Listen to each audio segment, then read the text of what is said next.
पुराने जमाने की बात है, जब शहरों में सादगी और बस्तियों में ईमानदारी का दौर दौरा था। यह कहानी एक ऐसे ही छोटे से गांव की है, जहां इस्लामी मूल्य और खुलूस रचे बसे थे।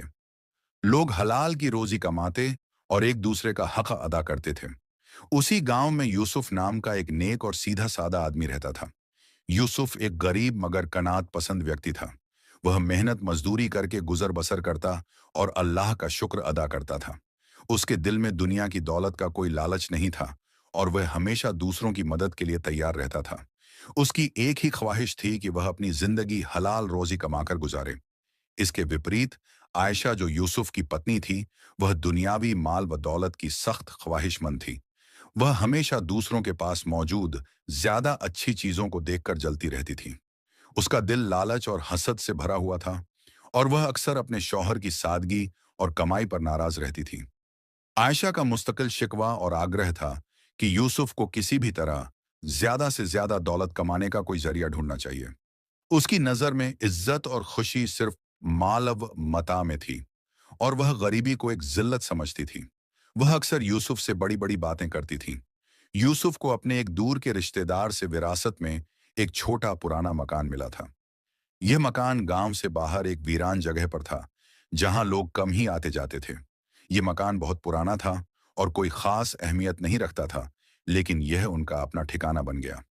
एक रात यूसुफ तहज्जुद की नमाज पढ़कर अपने नए मकान में कुरान की तिलावत कर रहा था, जब उसने दीवार के करीब एक गैर मामूली चमक महसूस की।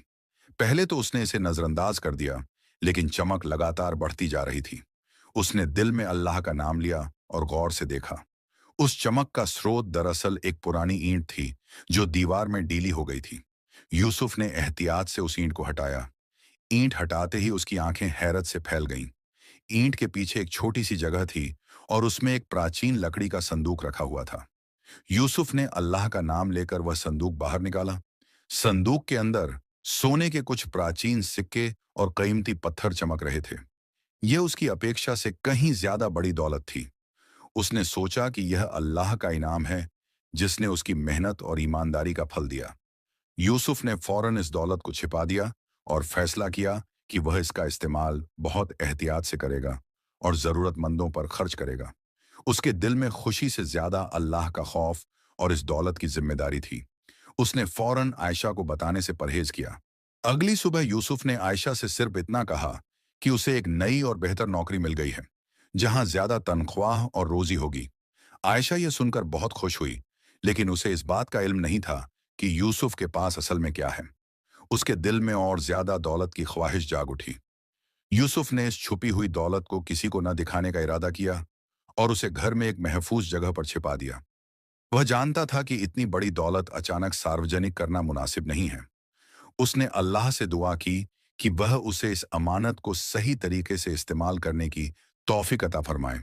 उसने अपनी मेहनत मजदूरी जारी रखी ताकि किसी को कोई शक न हो, लेकिन अब वह अपनी कमाई में से गोपनीय रूप से कुछ हिस्सा गरीब और मोहताज पड़ोसियों को देना शुरू कर दिया।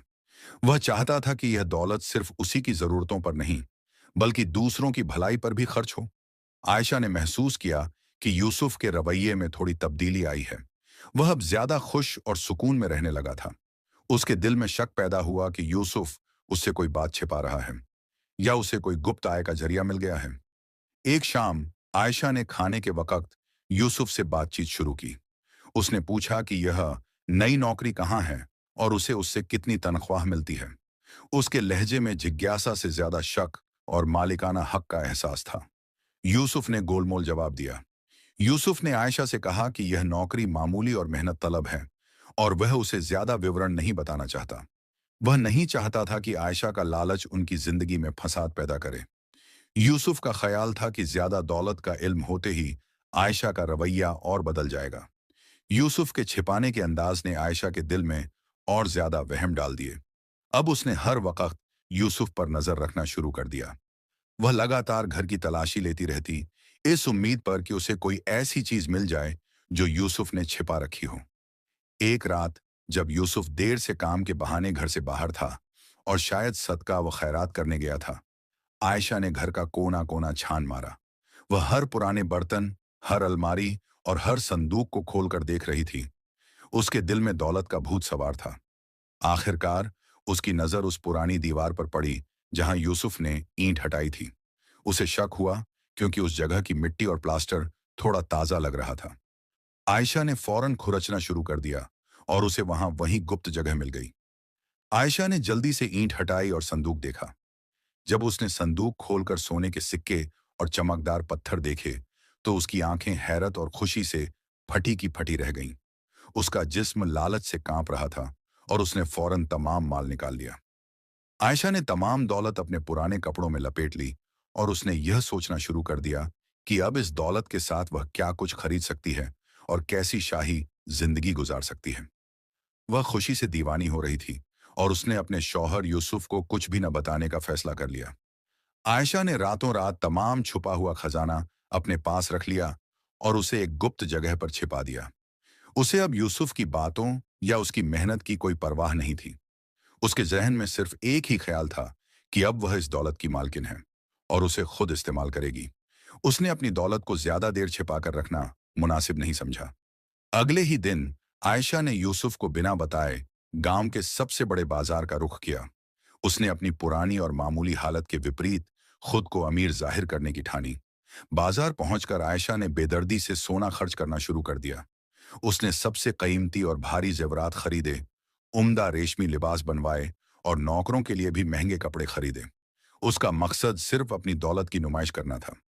शाम तक आयशा जब वापस घर लौटी तो वह मुकम्मल तौर पर एक बदली हुई औरत थी। उसके जिस्म पर चमकदार जेवरात थे और वह महंगे कपड़ों में थी। उसका गरूर और खुद पसंदी उसके चेहरे से जाहिर हो रही थी। यूसुफ जब घर आया तो आयशा की यह शाही खर्ची और तब्दीली देखकर दंग रह गया। उसने हैरत से पूछा कि यह सब क्या है और यह तमाम महंगी चीजें और जेवरात कहाँ से आए हैं। यूसुफ के लहजे में फ़िक्र और नाराजगी थी।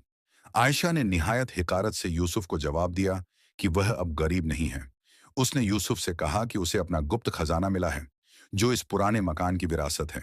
उसने साफ कह दिया कि अब वह इस खजाने की अकेली मालकिन है। आयशा ने यूसुफ पर इल्जाम लगाया कि वह एक नेक और गरीब बनने का ढोंग कर रहा था और दौलत को छिपाकर अकेले ही उससे फायदा उठाना चाहता था। उसने यूसुफ को और सख्त शब्द कहे और उसे अपने नेक रवैये पर शर्म दिलाई। यूसुफ इस उसके इल्जाम और तिरस्कार से बहुत गमगीन हुआ। उसने आयशा को समझाने की कोशिश की कि वह यह दौलत सदका व खैरात के लिए इस्तेमाल करना चाहता था, लेकिन आयशा सुनने को तैयार नहीं थी। उसके कानों पर सिर्फ दौलत का शोर था। आयशा ने यूसुफ को चेतावनी दी कि अगर वह इस दौलत में हिस्सा लेने या इसके इस्तेमाल में हस्तक्षेप करने की कोशिश करेगा तो वह उसे घर से निकाल देगी। उसका लालच अब एक बड़ी स्वार्थपरता में बदल चुका था। यूसुफ ने जब देखा कि उसकी पत्नी का दिल दौलत के लालच में मुकम्मल तौर पर बदल चुका है तो वह अत्यंत दुखी हुआ। उसने महसूस किया कि वह अब अपने घर में एक अजनबी है और उसके लिए यह सब कुछ असहनीय था।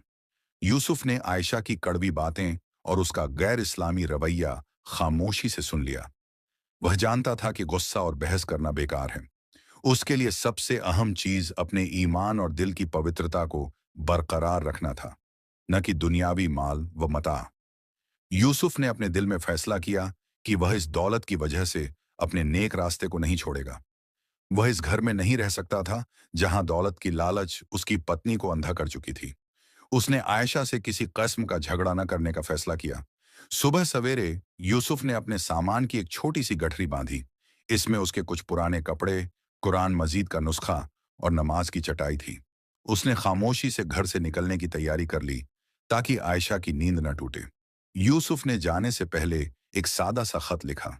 उसने इस खत में आयशा को बताया कि वह उसके लालच और दौलत की हवस को नहीं रोक सकता, इसलिए वह हमेशा के लिए घर छोड़कर जा रहा है। उसने आयशा को दुआ दी कि अल्लाह उसे हिदायत दे। खत में यूसुफ ने लिखा कि वह खजाना जो मिला था वह अल्लाह की तरफ से एक आजमाइश थी और आयशा इस आजमाइश में कामयाब नहीं हो सकी। उसने मजीद कहा कि वह दुआ करता है कि आयशा इस दौलत को नेक कामों में खर्च करके सच्चे सुकून को पाले। जब आयशा जागी और यूसुफ को घर में न पाया तो उसने पहले सोचा कि वह काम पर गया होगा, लेकिन जब उसे यूसुफ का लिखा हुआ खत मिला तो उसे एहसास हुआ कि यूसुफ उसे छोड़कर जा चुका है। आयशा को एक लम्हे के लिए अफसोस हुआ, मगर उसके दिल पर दौलत का बोझ इस कदर ज्यादा था कि उसने जल्दी से अपने दुख को भुला दिया। उसने सोचा कि अब वह इस तमाम दौलत की अकेली मालकिन है और उसे किसी को जवाब नहीं देना पड़ेगा। यूसुफ गांव छोड़कर एक दूर दराज इलाके में चला गया और वहां एक छोटी सी मस्जिद में रहना शुरू कर दिया। उसने मस्जिद की सेवा करना और अपनी मेहनत मजदूरी जारी रखना शुरू कर दिया। उसकी जिंदगी में संतोष और सुकून था। दूसरी तरफ आयशा ने अपनी दौलत की नुमाइश शुरू कर दी। उसने शानदार महफिलें आयोजित की और हर रोज नए जेवरात पहनकर बाहर निकलती। उसने लोगों को दिखाया कि वह अब कितनी अमीर है और वह गरीबों से नफरत करती थी। उसकी इस बेवजह की नुमाइश और गरूर ने गांव वालों के दिलों में उसके लिए नफरत पैदा कर दी। लोग यूसुफ की नेकी और सादगी को याद करते और आयशा की दौलत को एक बुरा शगुन समझते। आयशा ने दौलत तो कमा ली थी, मगर इज्जत खो बैठी थी। आयशा ने अपनी दौलत को पानी की तरह बहाना शुरू कर दिया। उसने ऐश व आराम की हर चीज खरीदी, महंगी दावतें दी और बेवजह सामान जमा किया। उसे लगा कि यह दौलत कभी खत्म नहीं हो सकती और उसने भविष्य के बारे में कोई योजना नहीं बनाई। उसने अपनी पुरानी सादगी और इस्लामी मूल्यों को मुकम्मल तौर पर त्याग दिया। वह गरीबों से नफरत करती और जरूरतमंदों का मजाक उड़ाती थी। उसका गुरूर आसमान को छू रहा था, जिसकी वजह से गांव के लोग उससे दूर रहने लगे। कुछ ही महीनों में आयशा का बड़ा खजाना तेजी से खत्म होने लगा। सोने के सिक्के और कीमती पत्थर जो उसे मिले थे, वह उसकी बेवजह की शाही खर्ची और नुमाइश की भेंट चढ़ गए। उसने किसी किस्म का निवेश भी नहीं किया था। जिस तरह तेजी से आयशा अमीर हुई थी, उसी तेजी से वह दोबारा गरीबी की तरफ बढ़ रही थी।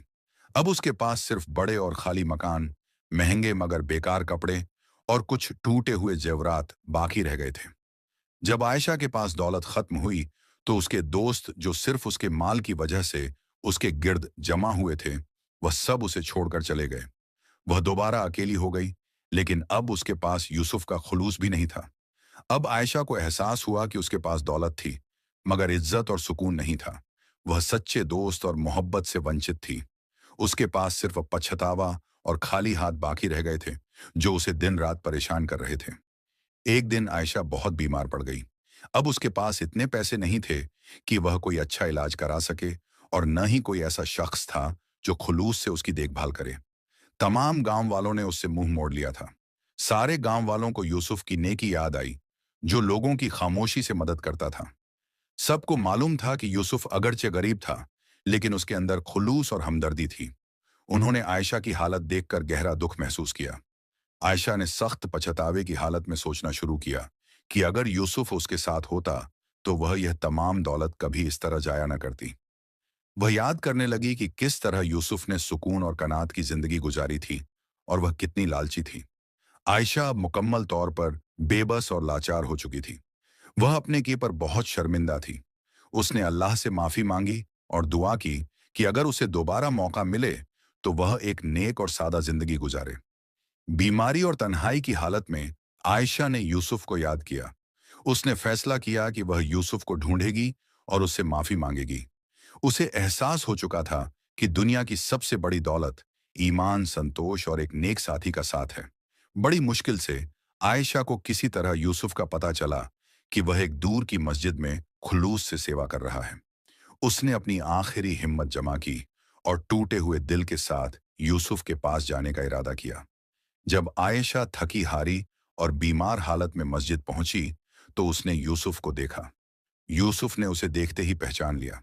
यूसुफ को आयशा की हालत देखकर दुख हुआ, क्योंकि वह आज भी उससे नफरत नहीं करता था, बल्कि सिर्फ अफसोस था।